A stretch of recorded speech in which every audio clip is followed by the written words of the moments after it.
Hello guys, welcome to my new shorts. তো বিকাল বিকাল রেডি হয়ে আমরা সবাই মিলে বেরিয়ে পড়েছিলাম। তো প্রথমেই চলে গিয়েছিলাম আমাদেরই টোটো স্ট্যান্ড, আর সেখান থেকেই ধরে নিয়েছিলাম একটা টোটো। বেশ কিছুক্ষণ অপেক্ষা করার পর ফাইনালি আমাদের টোটোটা ছেড়েছিল, আর আমরা অনেকটা রাস্তা পার করে ফাইনালি চলেও গিয়েছিলাম আমাদের ডেস্টিনেশন, আজকে নদীর ধার। এর আগে যতবার এসেছি কোনোদিনই এরকম সিচুয়েশনে পড়তে হয়নি। এসে দেখলাম চারিদিকে প্রচণ্ড কাদা, কোন দিক থেকে কোথায় যাব কিছুই বুঝতে পারছিলাম না। তার মধ্যে দেখলাম একটা ছোট নদী এঁকে মেঁকে চলে গেছে।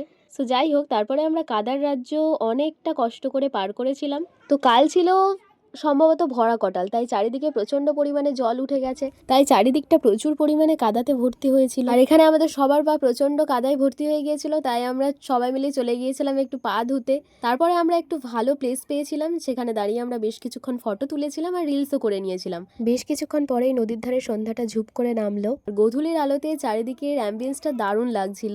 তো তারপরে আমরা এখানে বেশ কিছুক্ষণ ধরে বসেছিলাম, গল্প করছিলাম, গান করছিলাম। নদীর পাড়ে শান্ত শীতল বাতাস, ঢেউগুলোর আছড়ে পড়ার শব্দ, আর চারিদিকের অ্যাম্বিয়েন্সটা খুব সুন্দর ছিল। এত শান্ত স্নিগ্ধ একটা পরিবেশে থাকতে থাকতে মনটা একদমই চাইছিল না বাড়ি আসতে। নদীর ওপারের হলদিয়ার লাইটগুলো এমনভাবে জ্বলছিল যেন চারিদিকটা ওতেই জ্বলজ্বল করছিল। আর এই গোধূলির আলোতেই এই প্রকৃতি, এই সন্ধ্যাটা আরো জমজমাট হয়ে উঠেছে। তোমাদের কার কার নদীর ধারে আসতে খুব ভালো লাগে, ইভেন সন্ধ্যেবেলা থাকতে ভালো লাগে, সেটাও আমাকে কমেন্ট করে জানাবে। আর যারা যারা এখনো পর্যন্ত ভিডিওটা দেখছো তারা অবশ্যই ভিডিওতে একটা লাইক করে দিও। আর যারা ফেসবুক থেকে দেখছো তারা অবশ্যই পেজটা ফলো করবে, আর যারা ইউটিউব থেকে ভিডিওটা দেখছো তারা অবশ্যই চ্যানেলটা সাবস্ক্রাইব করে দেবে। ভিডিওটা কেমন লাগলো আমাকে অবশ্যই কমেন্ট করে জানাবে।